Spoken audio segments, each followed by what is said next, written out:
xidmətgər kimi də veriblər. Burada uşaqlar, Afinalılar kasıblar, varlılar üzərində haqq istəyirdilər. Yəni onlar da istəyirdilər ki, hüquq versinlər, seçkilərdə istifadə eləsinlər. Aristokratlar buna icazə vermirdi. Ona görə də onlar arasında savaş baş verirdi. Yəni məsələn bir varlıya borcu var idisə kasıbın, o borc daşından istifadə edirdilər. Borc daşını aparıb qoyurdular borcu olanın həyətinə, üstünə verəcək, borcunu qaytaracağı tarix, aldığı tarix, bir də ki məbləği yazırdılar. Və o borcu vaxtında ödəyə bilməsə, tutalım almışam 10 manat borc almışam, yazırdılar ora 10 manat. Bu gün ayın neçəsidir? 22 iyul, tutalım 22 iyulda almışam borcumu, qaytarmalıyam, tutalım 40 günə. Və mən də bunu qaytara bilmirəm 40 gün müddətinə. O 40 gün bitəndən sonraki 41-ci gün olur ha. Gəlir məni tutub aparırlar, qul kimi işlədirlər. Hətta tək məni yox, həm də ailəmi. Belə deyirəm ki, yadınızda qalsın. Yadınızdan çıxartmayın bunu. Yəni, borc daşında yazılan tarixdə ödəyə bilməsələr, onları ailəsi ilə bir yerdə qul eləyirdilər. Və bu da sonra Drakon qanunları da qəbul edilmişdi. 7-ci əsrdə, bu ili də 621-ci ildir.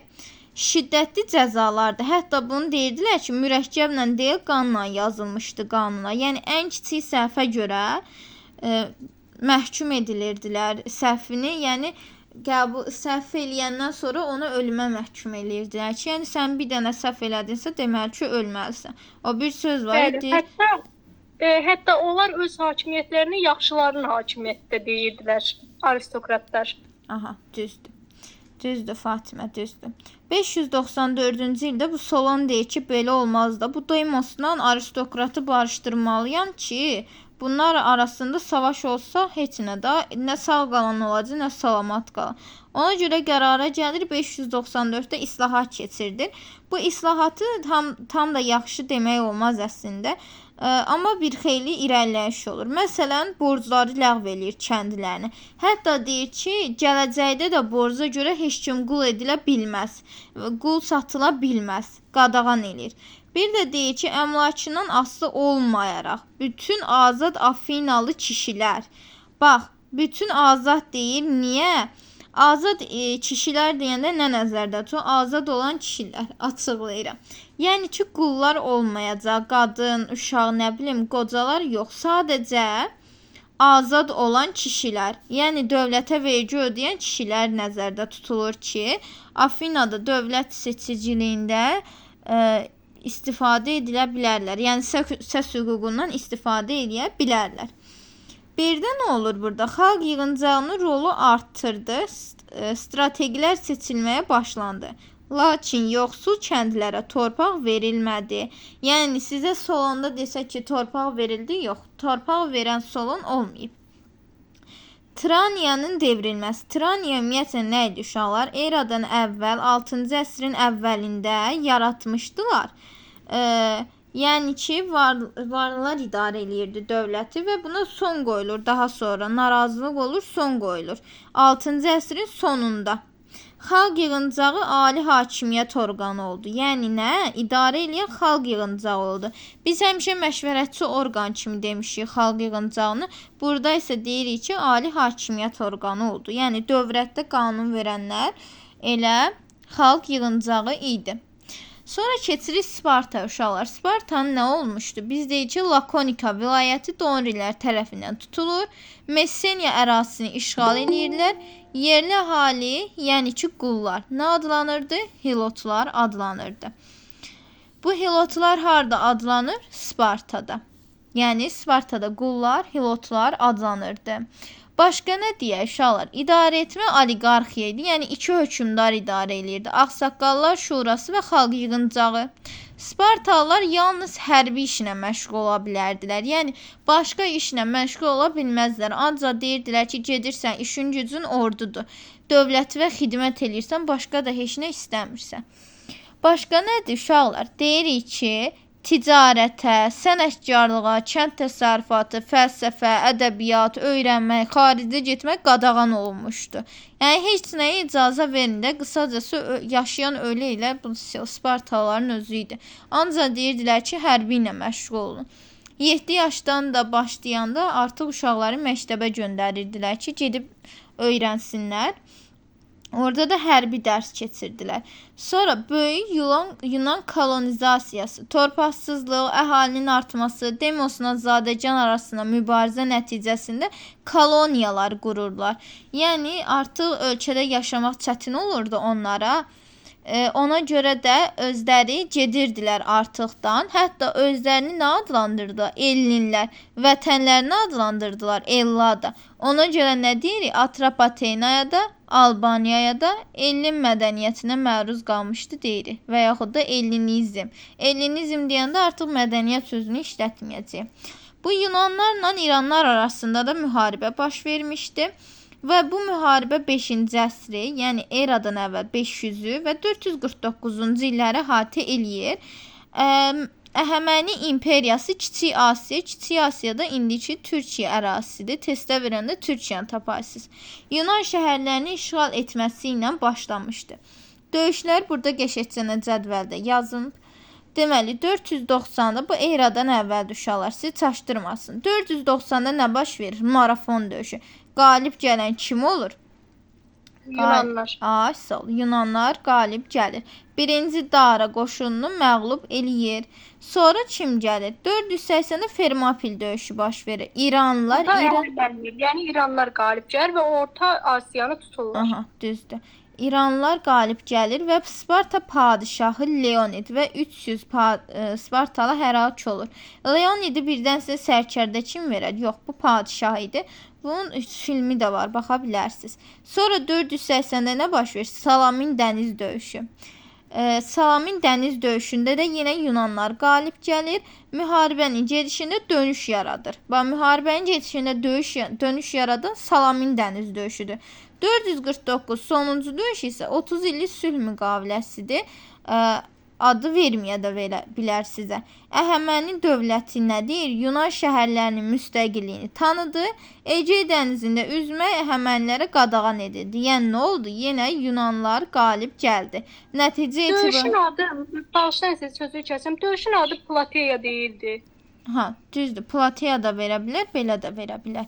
Yəni testlərə hər iki cürədə düşə bilər və yaxud da adını verməyə də bilər. Yaxşı. Qədim Yunanistanın mədəniyyəti, bir də ki elmi. Dini nə idi? Dini deyəcək ki, çox tanrılıq. Baş Allah deməyə, tanrı deyə daha doğru olsun, Zevs idi və onlar elə bilirdilər ki, bu Olimp dağının zirvəsində yaşayır. İnancılarını görürsünüz uşaqlar. Afina, Apollon, Dionis tanrıları da mövcud idi. Dionis şərab tanrısı idi. Bunun adına mahnı da var. Mütəfəkkirlər, Demokrit kimi idi. Hər şeyin xırda zərrəciklərdən. Bu mədəniyyət hissəsinin adı biraz zəhlə tökəndir. Demokrit deyirdi ki, hər şey xırda zərrəciklərdən ibarətdir. Herodot nə idi? Tarixin atası. Təşəkkürlər eləyək Herodota. Tarixin əsasını qoyduğuna görə Yunan-İran müharibələrinə həsr olmuş tarix əsərini qoyub. Tarix elminin əsasını qoymasını da bura qeyd edirəm. Tarixin əsasını da qoyub. Nə qoyub? Belə atacağım ki, əlavə qeyddə üstündə olsun. Təhsili nə idi? Bunlar teatra gedirdilər. Teatrda tamaşa yeri idi. Və ilk Yunan piyesinin müəllifi də Esxil idi. Bu da testlərə düşür. Homerin İlyada əsərini və Odisseyası öyrədilirdi. Yazıda nədən istifadə? Stil çubuğu idi uşaqlar. Bir də ki, mumun üstündə yazırdılar. Olimpiya oyunlarından keçirilməsindən başlanılır. Yunanların dövlətin yaranmasından. Yəni eradan əvvəl 776-nı həm götürürlər Yunanistanın yaranması, həm də ki Olimpiya oyunları. Bu 4 ildən bir keçirilirdi və Olimpiya oyunları baş verərkən bütün işlər dayandırılırdı. Fərqi yoxdur, nə hadisə baş verirdisə ölkədə dayanırdı. Hətta bura qadınları heç vaxt icazə vermirdilər, gəlib döyüşlərə baxsınlar. Əgər ki gəlib döyüşlərə baxası olsalar da öldürürdülər qadınları. Qoymurdular, yəni qəti qadağan idi. Sadəcə kişilər gedə bilərdi ora baxmağa. Yaxşı, memarlıqda da nədən istifadə edirdi? Parfenon məbədi. Bax uşaqlar, 2 dənə var. Bu Parfenonla Panteon çox oxşayır bir-birlərinə. Yazıram bura. Parfenon. Parfenon.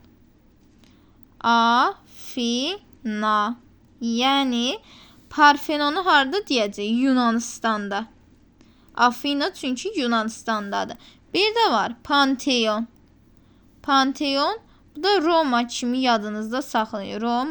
Romada nə oldu? Panteon oldu. Parfenonda nə oldu? Yunanistan oldu. Parfenon Yunanistan, Afinada oldu. Bu məncə asan yadda qalar sizin üçün. Yaxşı, başqa burada heykəltaraşlarda tanrıların heykəllərini qoyurdular. Bir də 12 metrli, bu da testlərə düşür çox. 12 metrli kimin heykəlini qoymuşlar? Afinanın heykəlini qoymuşlar. Afina tanrının adı uşaqlar. Şəhərin adı da onunla bağlıdır. Aydın olmayan nəsə varsa sual verə bilərsiniz. Suallarınızı eşidim, sonra da testlərə baxaq. Paytaxtı Babil şəhəri idi. Bu Afina idi. Paytaxtı Afina idi Yunanistanın. Babili paytaxt eləyən Makedoniyalı İskəndərdir. Babili siz keçmirsiniz, düşmür sizə. Mən bunları qrupa atarsınız. Budca dəqiqə atıram, niyə atmıram? Qoy atım. Oradan sonra girib baxasınız. Da sizin sabitliyim lab. Nədir? Qoy geçsin, sabitliyim ki, oradan daxil olanda elə birinci bunu görəsiniz. Hər iki qrupda da sabitlədim ki, görəsiniz. Amma yəni bu daha yaxşıdır. Yəni kitabı uzun-uzun oxuyub vaxt itirməkdənsə bunu oxumağınız sizin üçün daha yaxşı olar. Başqa sualı olan uşaqlar, sualınız yoxsa testlərə baxaq. Var uşaqlar sualı. Sualınız varsa verə bilərsiniz, yoxsa deyin yoxdur. Yox, məndə yoxdur. Onda keçsə, Məndə də yox. bax heç kimdə yoxsa keçirəm testə. Keçdim. Günah məndən getdi. Görə indi Yunanistan hardadır? Deməli. Bunu mən sizə deyim, bu konspektin içində yox idi, yəni.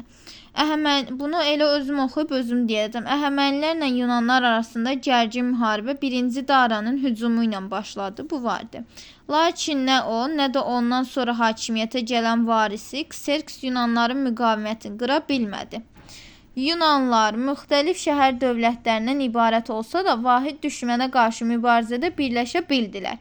Yəni deyir ki, bunlar vahid halda deyildi, amma vahid düşmənə qarşı bir olmuşdular. Digər tərəfdən dənizlərə yaxşı bələd olması müharibədə Yunanların qələbəsini təmin etdi. Yəni deyir ki, dəniz döyüşləri üstünlüyü təşkil edirdi burada. Yunanlar da dənizlərdə yaxşı bilirdilər deyənə savaşmaq. Ona görə Yunanlar qalib gəlir, Əhəmənilər məğlub olur. Deməli, deyir ki, müharibəyə aid doğru səbəb nəticə əlaqəsini müəyyən edib. Səbəbin verib ki, Yunan şəhər dövlətləri arasında qənimət ələ keçirtmək, dəniz ticarətində üstünlük qazanmaq və nəticəsini də verib ki, Yunan şəhər dövlətləri zəiflədi, daxili ziddiyyətlər dərinləşdi. Axı biz burada gördük deyir ki, digər tərəfdən, yəni Yunanların dənizlərə yaxşı bələd olması Yunanların qələbəsini təmin etdi. Yunanlar qalib gəlibsə, niyə bəs məğlub olsunlar ki? Niyə Yunan dövlətləri zəifləsin ki? Ona görə A variantı səhvdir. Testi oxuyanda belə diqqətlə oxuyursunuz. Yunanların Kiçik Asiyada üsyan qaldırmış şəhər dövlətləri kömək göndərməsi, Əhəmənilərin Egey dənizi adalarında və Kiçik dənizdə Yunanların müstəqilliyini tanıması. Bəli, doğru cavabımız B variantı. Bayaq da sizdə, yəni konspektdə qeyd etmişdim ki, zaten müstəqilliyini tanımışdı Əhəmənilər. Yunanlar qalib gəldiyinə görə orada elə bir cavab götürərsə Əhəmənilər məğlub olsun. Burada nə deyir? Deyir ki, Misir üzərində hakimiyyətini təmin etdi. Nə əlaqə? Sonra deyir ki, Afina Sparta arasında ziddiyyətlər ümumiyyətlə Afina ilə Sparta arasında deyildi. Bu döyüş Yunanlarla Əhəmənilər arasında idi. Ona görə D də səhvdir. Afinada Demosla aristokratlar arasında savaş baş veribsə, bunun Əhəmənilərə nə dəxli? Y variantı da getdi. Doğru cavab B variantı. Başa düşdünüz uşaqlar? Nəsə aydın olmadısa sual verə bilərsiniz.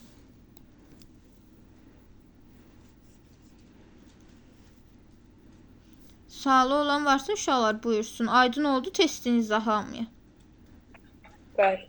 Bəli. A, sağ ol. Onda ikinci sualı deyin siz. Mən orta lakonikanı iştirak etmişlərdə A variantı. Yəni A variantı. A, sağ ol, düzdür. A variantıdır. Bəs üçüncü? O da elə Spartalılardır, D variantı. A, sağ ol, Spartalılardır. Dördüncü?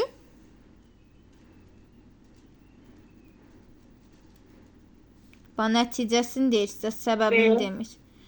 Afina və müttəfiqləri məğlub mu oldu? Yunanlar axı qalib gəlmişdi.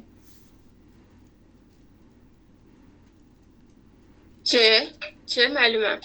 Yunanistan Afinanın hökmranlığı altında birləşdi. Bəli, C variantı. Sonra keçək nə? 5-ə.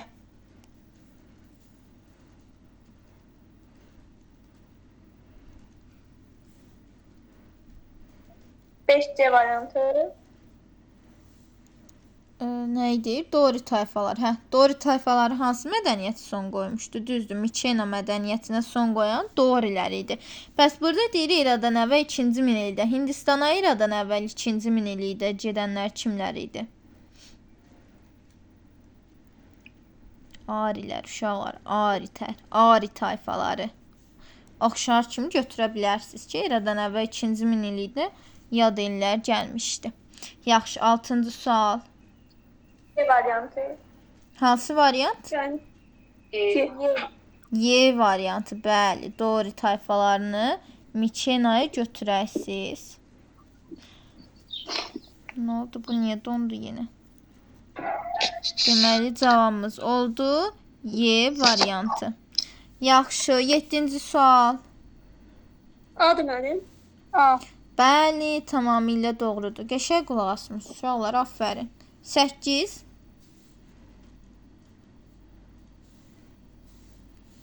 B'dir. Bəli, müəyyən müddətə seçilmiş şəxslər tərəfindən idarə olunmaz. Düzdür. 9. A. A'dır, hə. Düzdür. İskəndər yəni tabe eləməmişdi. Başqa bütün yerləri demişik ki, tabe eləmişdi. Yaxşı, bəs Afinanın niyə uşaqlar? Bu nədir? Yunanlarla da savaşları olurdu. Makedoniyalı olsun elə. Makedoniyalılarla sağ düzdür. Makedoniya. Bunlar arasında savaş olur. Burada Yunanlar məğlub olur, amma Makedoniya qalib gəlir. Makedoniyadan da İskəndər idi, İskəndər. İskəndər qalib gəlir. Bir dənə bax Sparta istisna olmaqla bütün Yunan şəhər dövlətlərinin varlığına son qoyur. Yəni orada sizə yazmır ki, Afinanı tabe edir. Ona görə deyirəm ki, cümləni oxuyanda özünüzdən bir şeylər yazın. Görsünüz, ona diqqət eləməsəydiniz, indi bunu tapmazdınız ki, özünüzə sual verəcəydiniz ki, Afinan nə vaxt tabe eləyib İskəndər. Yaxşı, 10-cu suala da baxaq. B'dir mənim. B variantı. Nə deyir? Aristokratiya, bəli. B variant. Düzdür. Xalqın hakimiyyəti də nə adlanırdı? Nədir? Respublika. Demokratiya. Bəli, respublika. 13-cü Demos nə dedilər? Demos nəyə deyirdilər? Demos, bir dənə yaza bilsəm yazacağam, Allah qoysa. Demos, Demosu kasıb kimi yadında saxla. Demos kasıbları idi. Yəni ki, onlara yaxşı baxmırdılar da aristokratlar. Bir də aristokratlar var idi. Aristokratlar bütün işləri özləri görürdülər, yüksək səviyyəli işlərə gedirdilər. Bunlar varlılar idi, varlı. Sonra bunlar arasında niyə savaş baş verir? Çünki orduya çağıranda sadəcə orduda iştirak edirdi. Demosun nə hüququ var idi, həm ona borc daşı verirdilər, köləlik var idi, Demosu işlədirdilər. Yəni borcu ödəyə bilməsələr, ailəsi ilə birlikdə qul eləyirdilər. Sonra aristokratlar arasında ona görə Demosla mübahisə baş verir. Aristokratlar da onlara güzəştə getməli olur ki, birdən gəlib orduda iştirak eləməsələr. Aristokratların heç birinin orduda xəbəri yox idi. Hamısı Demosun başının altından çıxırdı, qalib gəlməyi falan. Ona görə də məcbur olub güzəştə getmişdilər. Yaxşı, 13-cü suala da baxaq. Vaxtımızda hələ var. A variantı idi. Perikl. Makedoniya hakimiyyət. Bəli, uşaqlar, bax bunu Makedoniya İskəndər şəhər əhalisinin pulla ələ alması. Bu köhnə kitablarda vardı. Məncə təzədə yoxdur, amma testdə görürsüz var. Bunu mütləq ya SS eləyin, ya da ki yadınızda saxlayın, dəftərinizə qeyd edin. Çünki bu çox düşür testlərə. İstər mənbə olsun, istər variant testi olsun, çox düşür. Bu xüsusi yadda saxlanılası testi. Cavabımız oldu A variantı. 13-cü test. Burada rənglədim. Ataram qrupala. 14-cü testdə də baxaq. A B variantı. deməli. Yunan ordusuna kim başçılıq eləyirdi? Yunanlara. Perikl. Düzdür. Bəs desək ki, Spartaya kim başçılıq eləyirdi? Onda nə idi? Kim deyəcəkdiniz? Leonid. Ay, Sparta. 300 Spartalı. Bəli, 300 Spartalı Leonid. Düzdür. Bu nə? D 15 variantıdır. D variantı. D. 15'te. nəticələrindən biri. Bəli, tamamilə doğrudur. Ecey dənizində. Roma əleyhinə səhvdə Əhəmənilər Ecey dənizində Afina ilə xeyr bərabər deyildi. Xeyr, Afina Miletiyanı. Xeyr. Bir şey də yadıma düşdü uşaqlar. Qoy onda deyim. Bu mədəniyyətdə verəcəksə deyəcək ki, ilk mədəniyyət mərkəzi deyəcək Afina idi Yunanistanın. Yox, ilk əvvəl Milet şəhəri idi. Eradan əvvəl 5-ci əsrdə olur Afina. Bunu da xüsusi yadınızda saxlayın. Yaxşı, burada testlərə çox düşür. Yadınızda saxladısa, keçək neçənci testdə? 16-ya. A A deməli. variantıdır. Ay, sağ ol. Düzdür. Kiçik Asiyada bayaq onsuz da konspektdə vardı. Qəşəng qulaq asmısınız uşaqlar. Halal sizə. 17 B deyil. deməli. Bəli, ilin deyin görüm. Ay, sağ ol. Eradan əvvəl 53. Eramızın əvvəl 53. Bayaqdan neçə dəfə çürüyün çıxartdıq biz Karranı. 18. Demos kimə deyirdilər? B deməli. B. Yox. Bax, bütün əhali deyir. Bura qullarda daxildir. Amma qullara görə demirik. A da deyil, B də deyil. C variantı. Attikanı aristokratlardan başqa bütün azad əhalisi. Bəli, uşaqlar, azad idilər onlar. Qullardan əsas fərqi bu idi. 19.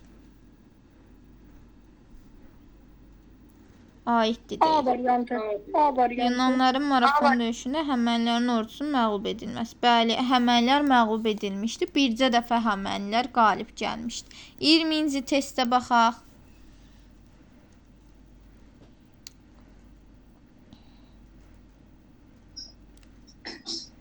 Görün D o. deməli. D. Ay, sağ ol. 6-cı əsrdə Hindistan, 5-ci əsrdə Yunanistan Əhəməninin hücumuna məruz qalıb. Düzdür. Yaxşı uşaqlar.